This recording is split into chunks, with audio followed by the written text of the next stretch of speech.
भावी बुद्ध एक बुद्धिमान न्यायाधीश के रूप में एक महिला अपने बच्चे को लेकर भावी बुद्ध के तालाब में नहाने के लिए गई। पहले बच्चे को नहलाने के बाद उसने अपना ऊपरी वस्त्र पहना और खुद नहाने के लिए पानी में उतर गई। तभी एक यक्षिनी ने उसे बच्चे को देखा और उससे खाने की इच्छा हुई। औरत का रूप धारण करके वो उसके पास आई और माँ से पूछा, सखी, ये बहुत सुंदर बच्चा है, क्या ये तुम्हारा ही बच्चा है? और जब उसे बताया गया कि ये तुम्हारा ही बच्चा है तो उसने पूछा कि क्या वो उसे दूध पिला सकती है। और जब उसे उसकी अनुमति मिली तो उसने उसे थोड़ा दूध पिलाया और फिर उसे ले गई। लेकिन जब माँ ने ये देखा तो वो उसके पीछे दौड़ी और चिल्लाकर बोली, तुम मेरे बच्ची को लेकर कहाँ जा रही हो? और उसे पकड़ लिया। यक्षिनी ने साहसपूर्वक कहा, तुमने ये बच्चा कहाँ से लिया? ये मेरा है। और इस तरह झगड़ते हुए वे भावी बुद्ध के न्याय कक्ष के द्वार से गुजरे। उसने शोर सुना, उन्हें बुलाया, मामले की जांच की और उनसे पूछा कि क्या वे उसके फैसले को पालन करेंगे, और वे सहमत हो गए। फिर उसने ज़मीन पर एक रेखा खींची और यक्षिनी से कहा, ये वो बच्चे की बाहें पकड़ ले और माँ उसके पैर पकड़ ले, और कहा, जो उसे रेखा के पार खींच लेगी बच्चा उसका होगा। लेकिन जैसे ही उन्होंने उसे खींचा, माँ ने देखा कि वो कैसे तड़प रहा है। उसे ऐसा दुख हुआ मानो उसका दिल टूट जाएगा, और उसे छोड़कर वो वहीं खड़ी होकर रोने लगी। तब भाभी बुद्ध ने वहाँ खड़े लोगों से पूछा, किसका हृदय शिशुओं के प्रति कोमल है, उनका जिन्होंने बच्चा पैदा किया है या उनका जिन्होंने नहीं? उन्होंने उत्तर दिया, हे महाराज, माताओं का हृदय कोमल होता है।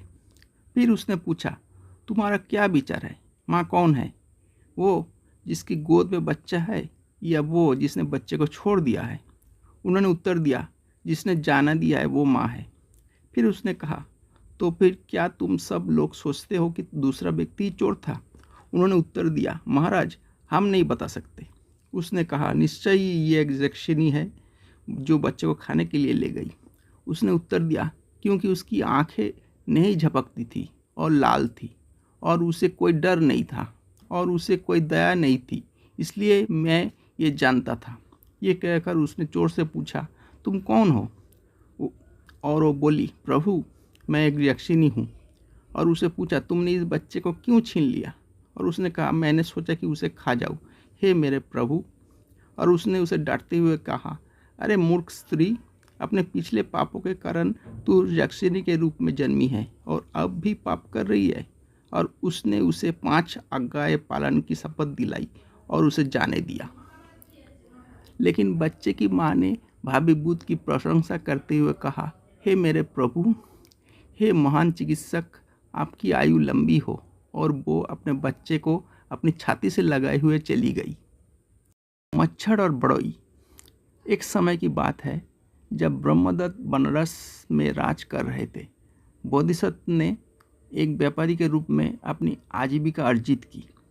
उन दिनों काशी के एक सीमावर्ती गांव में कोई बड़ोई रहते थे, और संयोग से उनमें से एक गंजा भूरे बालों वाला आदमी तांबे के कटोरे की तरह चमकते हुए अपने सिर के साथ लकड़ी पर काम कर रहा था।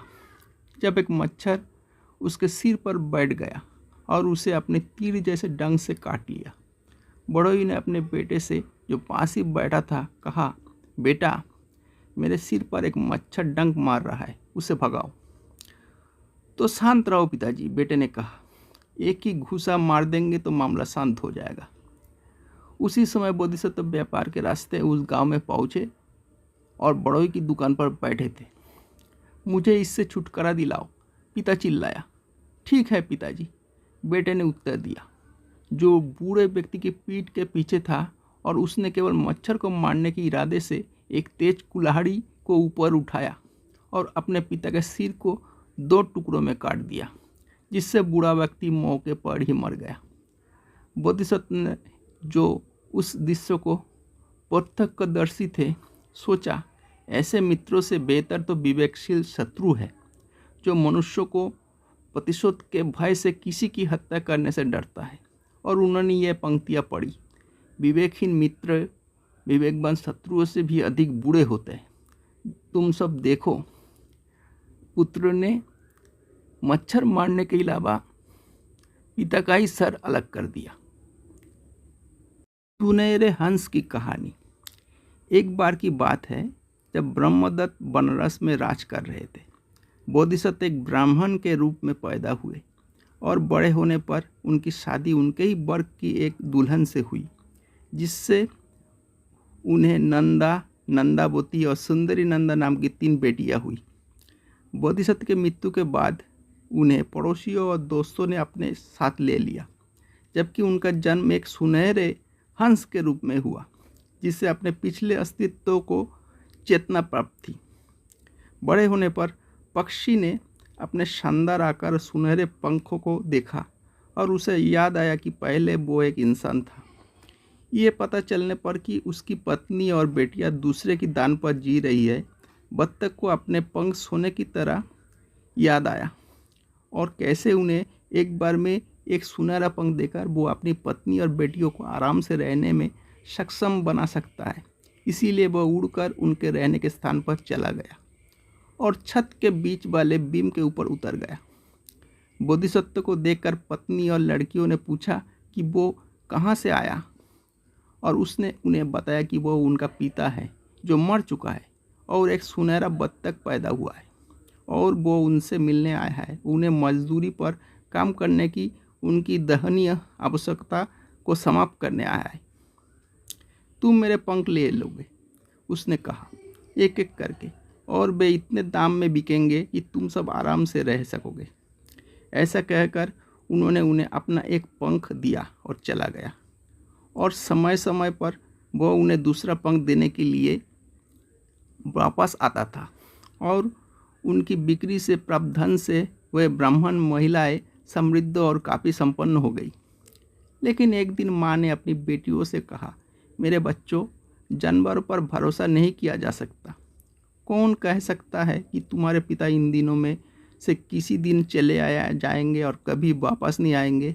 चलो हम अपना समय उपयोग करें और अगली बार जब वे आए तो उन्हें पूरी तरह से उखाड़ लें, ताकि उनके सारे पंख निकल जाए। ये सोचकर कि इससे उन्हें दुख होगा, बेटियों ने मना कर दिया। एक दिन जब सुनहरा बत्तख आया तो लालच में आकर माँ ने उसे अपने पास बुलाया और फिर उसे दोनों हाथों से पकड़कर नोच लिया। जब बोधिसत्व के पंखों में ये गुण था कि अगर वे इसकी इच्छा के विरुद्ध उखाड़ दिए जाते तो वे सुनहरे नहीं रह जाते और सारस के पंखों जैसे हो जाते। और अब बेचारा पक्षी, भले ही उसने अपने पंख फैलाए हैं, उड़ नहीं सकता था, और मोहल्ले ने जो उसे एक बेरल में फेंक दिया और उसे वहाँ भोजन दिया। जैसे जैसे समय बीतता गया उसके पंख भी फिर उग गए। हालांकि अब वे सादे सफ़ेद थे और वो अपने निवास स्थान पर उड़ गया और फिर कभी वापस नहीं आया।